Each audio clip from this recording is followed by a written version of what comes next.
김도한 목사님과 함께하는 말씀 묵상입니다. 오늘도 귀한 은혜 받으시기 바랍니다. 오늘 우리에게 주시는 하나님의 말씀은 고린도후서 1장 23절에서 2장 17절입니다. 오늘의 말씀. 내가 내 목숨을 걸고 하나님을 불러 증언하시게 하노니 내가 다시 고린도에 가지 아니한 것은 너희를 아끼려 함이라. 우리가 너희 믿음을 주관하려는 것이 아니요 오직 너희 기쁨을 돕는 자가 되려 함이니 이는 너희가 믿음에 섰음이라. 내가 다시는 너희에게 근심 중에 나아가지 아니하기로 스스로 결심하였노니 내가 너희를 근심하게 한다면 내가 근심하게 한 자밖에 나를 기쁘게 할 자가 누구냐. 내가 이같이 쓴 것은 내가 갈 때에 마땅히 나를 기쁘게 할 자로부터 도리어 근심을 얻을까 염려하며 또 너희 모두에 대한 나의 기쁨이 너희 모두의 기쁨인 줄 확신함이로라. 내가 마음에 큰 눌림과 걱정이 있어 많은 눈물로 너희에게 썼노니 이는 너희로 근심하게 하려 한 것이 아니요 오직 내가 너희를 향하여 넘치는 사랑이 있음을 너희로 알게 하려 함이라. 근심하게 한 자가 있었을지라도 나를 근심하게 한 것이 아니요 어느 정도 너희 모두를 근심하게 한 것이니 어느 정도라 함은 내가 너무 지나치게 말하지 아니하려 함이라. 이러한 사람은 많은 사람에게서 벌 받는 것이 마땅하도다. 그런즉 너희는 차라리 그를 용서하고 위로할 것이니 그가 너무 많은 근심에 잠길까 두려워하노라. 그러므로 너희를 권하노니 사랑을 그들에게 나타내라. 너희가 범사에 순종하였는지 그 증거를 알고자 하여 내가 이것을 너희에게 썼노라. 너희가 무슨 일에든지 누구를 용서하면 나도 그리하고 내가 만일 용서한 일이 있으면 용서한 그것은 너희를 위하여 그리스도 앞에서 한 것이니 이는 우리로 사탄에게 속지 않게 하려 함이라. 우리는 그 계책을 알지 못하는 바가 아니로라. 내가 그리스도의 복음을 위하여 드로아의 이름에 주 안에서 문이 내게 열렸으되 내가 내 형제 디도를 만나지 못하므로 내 심령이 편하지 못하여 그들을 작별하고 마게도냐로 갔노라. 항상 우리를 그리스도 안에서 이기게 하시고 우리로 말미암아 각 처에서 그리스도를 아는 냄새를 나타내시는 하나님께 감사하노라. 우리는 구원받는 자들에게나 망하는 자들에게나 하나님 앞에서 그리스도의 향기니 이 사람에게는 사망으로부터 사망에 이르는 냄새요 저 사람에게는 생명으로부터 생명에 이르는 냄새라. 누가 이 일을 감당하리요. 우리는 수많은 사람들처럼 하나님의 말씀을 혼잡하게 하지 아니하고 곧 순전함으로 하나님께 받은 것 같이 하나님 앞에서와 그리스도 안에서 말하노라. 아멘. 할렐루야, 반갑습니다. 오늘은 누가 이 일을 감당하리요? 라는 제목으로 9월 28일 월요일 큐티 나눔 하도록 하겠습니다. 새로운 한 주가 시작됐습니다. 여러분 한 주간도 주 안에서 강건하시길 바랍니다. 이번 한 주가 지나면 현재 제 계획으로는 흐름상 다음 주부터는 현장에서 새벽 예배가 가능하지 않을까 생각을 합니다.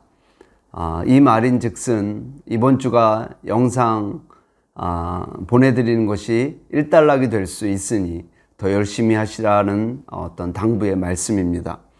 그리고 혹시나 말씀드린 것처럼 큐티 영상이 이번 주로 일단락이 된다면 여러분 특별히 기도를 좀 해주셔야 될 분들이 있습니다. 영상을 시작할 때 맨 앞에 구원의 감격교회입니다. 많은 은혜 받으시기 바랍니다. 이렇게 말씀하는 자매는 양은한 권찰이고요. 그리고 그 긴 성경 구절을 일일이 다 읽어주는 자매는 김경희 집사님입니다. 그리고 우리 이 모든 영상을 녹화하고 편집해주는 분은 우리 마기범 목사님입니다. 여러분 이 세 분 위해서 특별히 이번 한 주간 많은 기도해 주시길 부탁합니다. 고린도 후서는 고린도 전서를 바울이 쓰고 난 뒤에 약 6개월이 지난 다음에 쓰여진 책입니다. 지난 토요일 큐티를 보니까 바울이 많이 힘들었던 내용을 잠시 언급하셨습니다. 그 이유는 사람들과의 관계가 많이 어려웠었는데 그 이유는 사람들이 너무 바울을 많이 공격했습니다. 그의 리더십에 관하여, 목회자의 권위에 관하여 많은 도전을 했습니다. 그래서 유난히 바울은 위로와 소망과 고난이라는 단어를 사용하고 있는지도 모르겠습니다. 심지어 어느 정도였냐면 바울의 외모를 가지고 인신공격하기도 했습니다. 고린도후서 10장 7절 한번 보겠습니다. 너희는 외모만 보는도다. 만일 사람이 자기가 그리스도에게 속한 줄을 믿을진대 자기가 그리스도에게 속한 것 같이 우리도 그러한 줄을 자기 속으로 다시 생각할 것이라. 사람이 하지 말아야 될 것 중에 하나가 인신공격, 외모공격일 텐데요. 그리고 또 하나, 바울이 굉장히 똑똑한 거라고 우리가 알고 있죠. 똑똑하다고. 그래서 말도 굉장히 잘했을 거라고 생각하지만 사실상 그렇게 언변이 좋았던 분은 아니었던 것 같습니다. 고린도후서 10장 10절 보겠습니다. 그들의 말이 그의 편지들은 무게가 있고 힘이 있으나 그가 몸으로 대할 때는 약하고 그 말도 시원하지 않다 하니. 그러니까 이 내용은 바울이란 사람이 글은 좀 쓰는 것 같은데 직접 보면 뭐 꽉 말라가지고 외모도 별로고 말도 별로고 막 어쨌든 바울에 관하여 리더십에 관하여 험담을 했던, 공격을 했던 그런 무리들이 있었습니다. 그러나 바울은 그런 사람들에게 꾸준하게 사랑과 인내로 변호를 했습니다. 그 이유는 아주 간단합니다. 더 큰 목적이 있었기 때문입니다. 더 큰 목적은 바로 교회를 세우는 일이었습니다. 뭐 그러시는 분이 없겠지만 이 영상을 보시는 분들 중에 행여나 교회를 가볍게 보는 분이 없기를 바랍니다.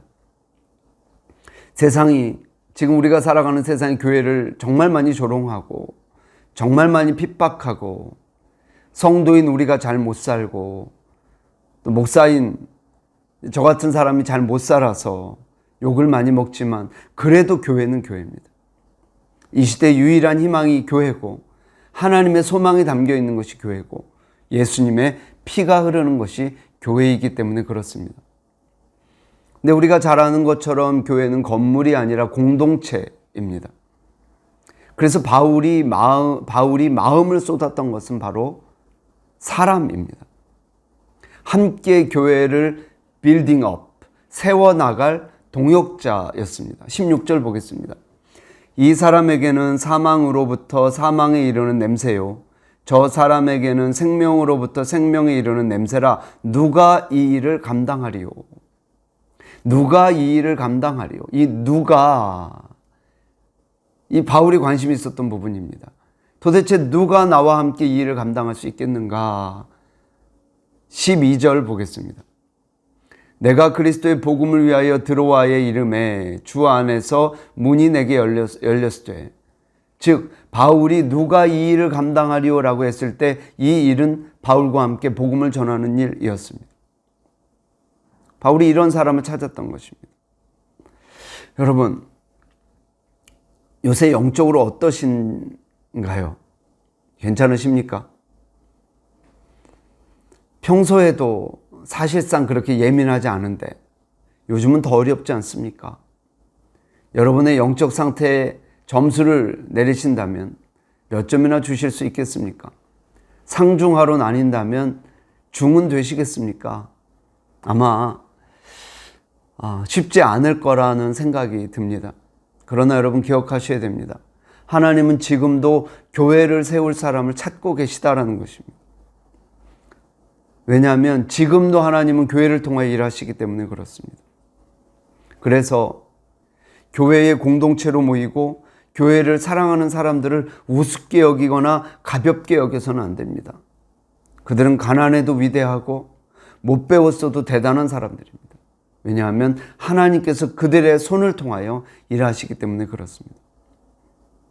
방금 읽은 말씀에 흥미로운 부분이 있습니다. 12절을 다시 한번 읽어보겠습니다. 내가 그리스도의 복음을 위하여 드로아의 이름에 주 안에서 문이 내게 열렸을 때, 문이 내게 열렸을 때, 문법적으로 수동태입니다. 수동태 완료형입니다. 바울이 갔더니 이미 누군가에 의하여 길이 열려져 버렸습니다. 세 번역 말씀을 읽어보겠습니다. 내가 그리스도의 복음을 전하려고 드로아에 갔을 때 주님께서 내가 거기에서 일할 수 있는 길을 열어주셨습니다. 무슨 말입니까? 바울이 갔더니 주님이 길을 이미 열어놨더라라는 것입니다.